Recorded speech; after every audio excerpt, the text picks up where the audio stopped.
ইতিমধ্যে শুনেছেন যে যারা কনসালটেন্ট বৃন্দ বলেছেন যে এটা কিন্তু এটা সমস্যাপেক্ষ ব্যাপার এবং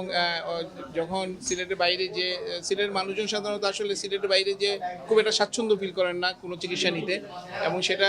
প্রায় 2-3 মাস দেখা যায় যে তাদেরকে যদি ভারতেও যান সেখানে হোটেলে থেকে চিকিৎসাটা নিতে হয় আর ঢাকা গেতে গেলেও একই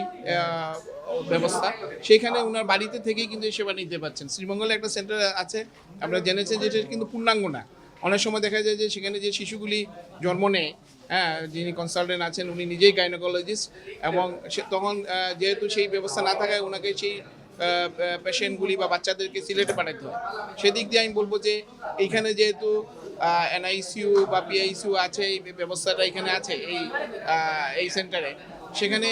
মা একটা গর্ভবতী মা যখন শিশু এবং এই ধরনের শিশু অনেক সময় দেখা যায় প্রিমেচিউর হয় এবং আপনারা শুনেছেন যে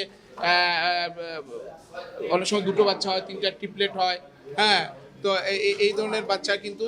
কম ওজনের হয় এবং সেখানে তখন কিন্তু এই এনআইসিইউ বা স্কেন এগুলি প্রয়োজন হয় সেখানে এই ব্যবস্থাটা এই হাসপাতালে আছে সুতরাং কেউ যদি এই সেবাটা নিতে চান উনি একদম সেই তার